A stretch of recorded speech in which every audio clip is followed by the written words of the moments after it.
दुसरं घर, second home किंवा हॉलिडे होम या गोंडस नावाने विविध जागांची विक्री करणारे आणि त्याची जाहिरात करणारे अनेक अनेक प्रकल्प आपल्यासमोर रोज नव्याने येत असतात.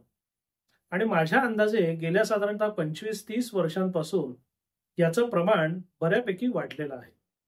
आता साधारणतः गेल्या 15 ते 17 वर्षांच्या कालावधीत मी वकिली व्यवसायात असताना अशा अनेक लोकांशी माझा संपर्क आला, ज्यांनी असं दुसरं घर, सेकंड होम किंवा हॉलिडे होम घेतलं होतं.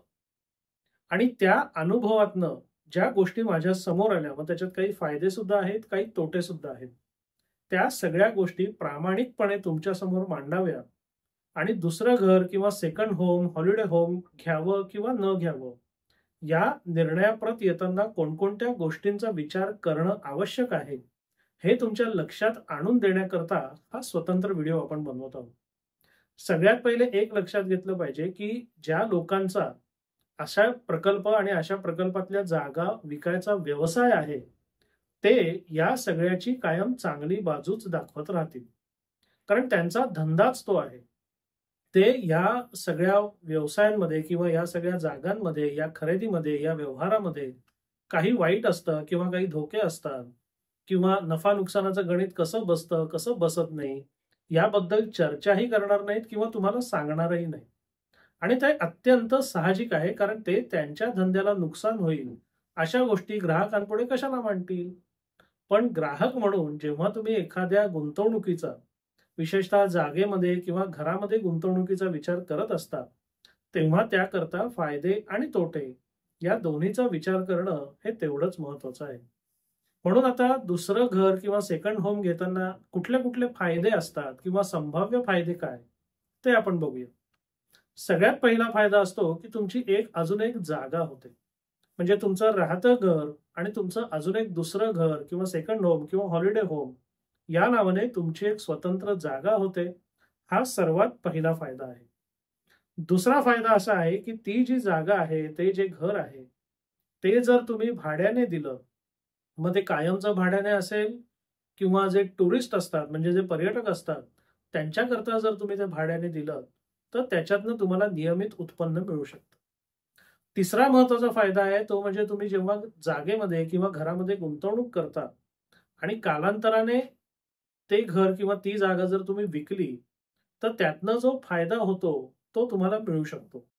कारण प्रत्येक वर्षी जागांचे किंवा घरांचे भाव वाढतच आहेत. त्यामुळे आज घेतलेलं घर समजा तुम्ही 5, 15, 20 वर्षांनी विकलं, तर त्यातनं तुम्हाला एखाद वेळेस आर्थिक लाभ होऊ शकतो. तिसरा महत्वाचा मुद्दा आहे, तो म्हणजे जर तुम्हाला लागू असेल, तर तुम्हाला करामध्ये सवलत मिळू शकते. म्हणजे तुम्ही एखादं घर घेतलं, त्या घराकरता कर्ज घेतलं, त्याच्याकरता ई-एम-आय किंवा व्याज भरत असाल आणि नियमानुसार जर तुम्हाला कर सवलत मिळत असेल, तर एकीकडे तुम्हाला कर सवलत पण मिळते आणि दुसरीकडे तुमची दुसरी जागा सुद्धा तयार होते. सगळ्यात शेवटचा आणि महत्वाचा फायदा म्हणजे तुम्हालाच दैनंदिन धावपळीच्या जीवनातनं जेव्हा रिलॅक्स होण्याकरता कुठेतरी निवांतपणे जायचं असतं, तेव्हा तुमचं हक्काचं सेकंड होम किंवा हॉलिडे होम तुम्ही अगदी आनंदाने वापरू शकता. हे झाले सगळे फायदे आणि या फायद्यांबद्दल सगळे अगदी हिरिरीने बोलतच असतात. आता ज्या गोष्टींबद्दल कोणीच बोलत नाही, त्या गोष्टींचा आपण विचार करूया. म्हणजे यातले तोटे काय असू शकतात किंवा याच्यात धोके काय असू शकतात, ते लक्षात घेऊया. आता सगळ्यात पहिला धोका आहे, तो म्हणजे तुम्ही ज्या ठिकाणी जागा किंवा घर घेताय, त्या प्रकल्पाचं पूर्णत्व आणि देखभाल. सद्य परिस्थितीमध्ये एखाद्या बांधकाम चालू असलेल्या प्रकल्पामध्ये जागा घेणं आणि तो बांधकाम प्रकल्प पूर्ण होऊन कायमपणे त्या प्रकल्पाची देखभाल राखली जाणं, हे नाही म्हटलं तरी कठीण आहे. म्हणजे तुम्ही पैसे गुंतवले, तो प्रकल्प समजा मध्येच अडकला, पूर्णच झाला नाही किंवा पूर्ण झाला, तुम्हाला त्याचा ताबाही मिळाला, पण सगळ्या जागा विकून झाल्यानंतर विकासकांनी त्याच्या देखभालीची काहीही जबाबदारी घेतली नाही, कारण त्याच्याकरता तो जबाबदार नसतोच. जर त्यांनी तुमची सहकारी संस्था म्हणजे सोसायटी बनवून दिली आणि तुम्हाला जर सांगितलं की तुम्हीच देखभाल करा आणि बहुसंख्य लोकांनी तिथे गुंतवणूक म्हणून किंवा सेकंड होम म्हणूनच जर घरं घेतली असतील, तर तिथे जागेवर देखभाल करायला कोणीही नसतं. मग अशा वेळेला प्रकल्प रखडल्यामुळे किंवा प्रकल्प झाल्यानंतर त्याची देखभाल व्यवस्थित न झाल्यामुळे त्या जागेचं नुकसान होतं. त्या जागेच्या देखभालीकरता तुम्हाला वाढीव खर्च करायला लागतो. त्या जागेचं आयुष्यही कमी होतं. त्या जागेतनं तुम्ही नियमित भाड्याचं किंवा म्हणजे नियमित भाडं किंवा तुमचे जे पर्यटक असतात त्यांना भाड्याने देऊन त्यातनं उत्पन्न याची शक्यता सुद्धा कमी होत जाते.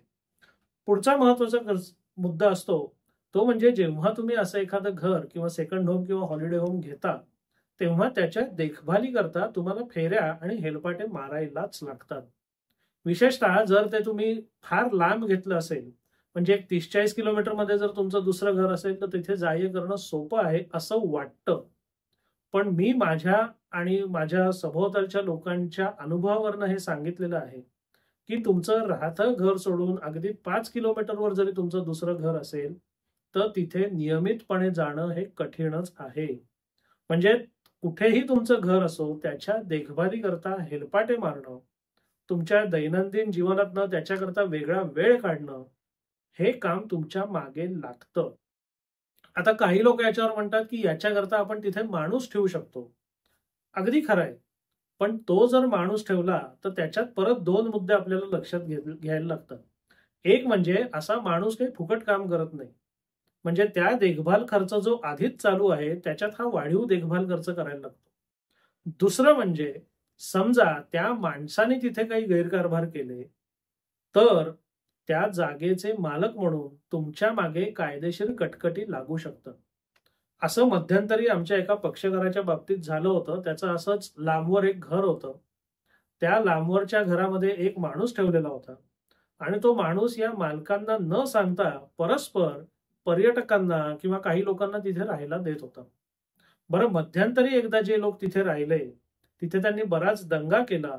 काही ड्रग्ज वगैरे पदार्थ त्यांच्याकडे सापडले आणि आजूबाजूच्या लोकांनी तक्रार केली. बरं हे प्रकरण जर पोलिसांपर्यंत पोहोचलं असतं आणि तुमच्या जागेमध्ये समजा ड्रग्ज वगैरे सारखे पदार्थ आढळले असते किंवा काही गैरप्रकार झाले असते, तर जागेचा मालक म्हणून तुम्हाला कायदेशीर कटकटीला सामोरं जायला लागलंच असतं. हे सहसा कोणी लक्षात घेत नाही. पण मला जे अनुभव आलेले आहेत, त्याच्यातनं हा अजून एक संभाव्य तोट्याचा मुद्दा माझ्या लक्षात आलेला आहे. पुढचा महत्वाचा संभाव्य तोटा असू शकतो, तो म्हणजे जर तुम्ही त्यातनं भाडं किंवा पर्यटकांना भाड्याने देणं हा व्यवसाय करून उत्पन्न कमवू इच्छित असाल आणि त्याप्रमाणे तुम्हाला अपेक्षेप्रमाणे जर तिथे भाडे करू किंवा पर्यटक नाही मिळाले आणि तुम्हाला अपेक्षित उत्पन्न मिळालं नाही, तर एखाद वेळेस तो आर्थिक नुकसानीला कारणीभूत ठरू शकतं. म्हणजे एखादी गोष्ट गृहीत धरून, विशेषतः आर्थिक व्यावहारिक गोष्ट गृहीत धरून जर तुम्ही घर घेत असाल आणि जर ते तशा गोष्टी नाही घडल्या, तर आर्थिक नुकसान मालक म्हणून तुम्हालाच सोसायला लागेल. हे आपण कायम ध्यानात ठेवलं पाहिजे. पुढचा महत्वाचा मुद्दा असतो, की काही लोक या सेकंड होम करता सुद्धा कर्ज घेत असतात आणि कर्ज घेऊन मग त्यातनं आपल्याला ती मालमत्ता मिळेल, मग ती भाड्याने देऊ, मग त्यातनं आपण कर्ज पण फेडू, अशी बरीच गणितं किंवा हवेमधले इमले बांधलेले असतात. आता याच्यामध्ये सगळ्यात पहिला आपण जो मुद्दा लक्षात घेतला, तो म्हणजे एक तर तो प्रकल्प पूर्ण झाला पाहिजे आणि त्याची देखभाल राखली गेली पाहिजे. या दोन्हीपैकी एक जरी गोष्ट जर झाली नाही, तर ते तुम्हाला नुकसानीला कारणीभूत ठरतं आणि तुम्हाला त्याच्यातनं पाहिजे तेवढा परतावा म्हणजे पाहिजे तेवढे रिटर्न्स मिळत नाही. बरं गृहकर्ज जेव्हा तुम्ही घेता, तेव्हा तुम्ही तुमच्याच जागेकरता व्याज भरत असता आणि ते व्याज भरून जेव्हा ती जागा कर्जमुक्त होईल, तेव्हा त्याचा भाव काय असेल, ती पटकन विकली जाईल का, त्यावर कॅपिटल गेन लागेल का, आणि हा सगळा व्यवहार करून जेव्हा आपण गोळाबेरीज करू, तेव्हा खरंच त्याच्यात फायदा होणार आहे का तोटा होणार आहे, हे ठामपणे आज कोणीही सांगू शकत नाही. म्हणून विशेषतः गृहकर्ज काढून जर तुम्हाला दुसरं घर घ्यायचं असेल, तर एकदा नाही, दोनदा नाही, 10दा तुम्ही विचार केला पाहिजे. पुढचा महत्वाचा संभाव्य तोटा याच मुद्द्याची पुढची बाजू, तो म्हणजे जेव्हा तुम्हाला एखादं घेतलेलं घर किंवा एखादी मालमत्ता विकायची असते, त्यातनं नफा कमवायचा असतो, तेव्हा ती पटकन होणारी गोष्ट नाही. आणि जेव्हा असे लोक सेकंड होम किंवा हॉलिडे होम वगैरे सारख्या ठिकाणी पैसे गुंतवतात, तेव्हा त्या ठिकाणी आजूबाजूला सतत नवीन नवीन प्रकल्प येत असतात आणि त्याच्यात नवीन नवीन सोयी सुविधा मिळत असतात. मग समजा तुमच्या प्रकल्पा शेजारीच एखादा नवीन प्रकल्प होत आहे, तर नवीन प्रकल्पामध्ये साधारण तुमच्याच भावाने जागा मिळत असेल, तर कोणताही ग्राहक तुमची जागा का घेईल? आणि अशा वेळेला जर ती जागा तुम्हाला पटकन विकता आली नाही किंवा त्यातनं तुम्हाला अपेक्षित ती किंमत मिळाली नाही, तर ती जागा घेण्याचा नफा कमवणे हा जो उद्देश होता, तो निश्चितपणे विफल होऊ शकतो. सगळ्यात शेवटचा आणि महत्त्वाचा मुद्दा जो माझ्या अनेकदा लक्षात येतो, तो म्हणजे काही लोक केवळ हौस म्हणून सेकंड होम आणि हॉलिडे होम म्हणून एखादं घर घेतात. त्यातनं त्यांना उत्पन्न किंवा परतावा मिळावा अशी अजिबात इच्छा नसते. पण या सेकंड होम आणि हॉलिडे होम बद्दल 2 किंवा 3 सगळ्यात मोठ्या समस्या मी अनुभवलेल्या आहेत, अनेक लोकांकडनं ऐकलेल्या आहेत. पहिलं म्हणजे जेव्हा तुम्ही निवांतपणा करता, रिलॅक्स होण्याकरता जाता, पण ते जर घर तुमचं स्वतःचंच असेल, तर दार उघडलं की पहिल्यांदा तुम्हाला त्याची साफसफाई करायला लागते. म्हणजे आराम करणं राहिलं बाजूला, जर तुम्ही 4 दिवस अशा घरात जात असाल, तर त्यातला 1 दिवस सगळी साफसफाई करण्यामध्ये निघून जातो. दुसरा महत्त्वाचा मुद्दा आहे, तो म्हणजे तुम्ही एखाद्या ठिकाणी सेकंड होम किंवा हॉलिडे होम घेतलं, की तुम्हाला सक्तीने त्याच ठिकाणी पुन्हा-पुन्हा जायला लागतं. आज या ठिकाणी गेलं, उद्या त्या ठिकाणी गेलं, परवा अजून कुठे गेलं, असं करण्यावर तुमच्या मर्यादा येतात.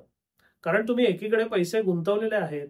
मग ते पैसे गुंतवलेत तर त्याचाच आनंद घेतला पाहिजे. ते पैसे गुंतलेलेच आहेत. ते घर रिकामं ठेवायचं. शिवाय पर्यटनाकरता आपण दुसरीकडे गेलो होतो तर वाढीव खर्च करायचा. हे परवडणं किंवा पटणं या दोन्ही गोष्टी सहसा होत नाहीत. म्हणजे एक तर गेलं की साफसफाई करा आणि दरवेळी तिकडेच जा, हे काहीसं त्रासाचं आणि कटकटीचं ठरतं. पहिल्यांदा 1-2 वर्ष त्याच्यात मजा येते, पण नंतर त्याचा कंटाळा यायला लागतो. आता ह्याच्याकरता काही लोकं म्हणतात किंवा काही लोकांचं असं म्हणणं असतं, की जसं आपण पहिल्यांदा बघितलं, की त्याच्याकरता तिथे जर माणूस ठेवला, तर परत तोच मुद्दा येतो. एक म्हणजे त्या माणसावर तुम्हाला खर्च करायला लागतो. तुम्ही ते घर जणू काही त्या माणसाकरताच घेतलेलं आहे, असं होतं. आणि त्या माणसाने किंवा त्या माणसांकरवी जर कोणी तिथे गैरप्रकार केले, तर ते आपल्या अंगलट येऊ शकतं.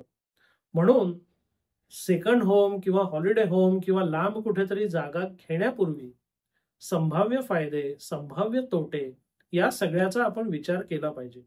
आपला नक्की उद्देश काय आहे? आपल्याला त्यातनं नफा कमवायचा आहे का? मग प्रत्यक्ष नफा कमवता येणार आहे का? आपल्याला तिथे निवांतपणा करता जायचंय का? तर आपण वर्षातनं असे किती वेळ निवांतपणा करता जातो? आणि अगदी उत्तमोत्तम हॉटेल जरी आपण बघितलं, आपण एक 10-15 दिवस वर्षातनं कुठेतरी सहली करता जातो. मग 10-15 दिवसातलं उत्तमोत्तम हॉटेलमधला खर्च किती? आणि त्या 10-15 दिवसांकरता आपल्याला या घरामध्ये गुंतवणूक किती करायला लागते, हा कुठेतरी आपण हिशोब मांडला पाहिजे. कारण मी अनेकदा असं बघितलेलं आहे, की सेकंड होम किंवा हॉलिडे होम करता जी गुंतवणूक होते, त्याच्या साध्या व्याजामध्ये सुद्धा तुमच्या वार्षिक 1 किंवा 2 सहली अगदी आनंदाने होऊ शकतात. आणि मगाशी म्हटल्याप्रमाणे या सहलीमध्ये तुम्हाला ना साफसफाई करायला लागते, ना त्याच-त्याच ठिकाणी परत जायची सक्ती तुमच्यावर असते. म्हणून घर घेताना, दुसरं घर घेताना आपला मूळ उद्देश काय आहे? तो मूळ उद्देश खरंच तितका महत्त्वाचा आहे का? आणि तो मूळ उद्देश सफल व्हायची 100% शक्यता आहे का? ह्या गोष्टींचा तुम्ही विचार केला पाहिजे. तुमचा मुख्य उद्देश जर नफा कमवणं असेल, तर त्याच्याकरता तुमचे आर्थिक सल्लागार जे असतील त्यांच्याबरोबर बसा. सगळं गणित मांडा आणि या गणितातनं नफ्याची शक्यता किती आहे, हे एकदा जाणून घ्या.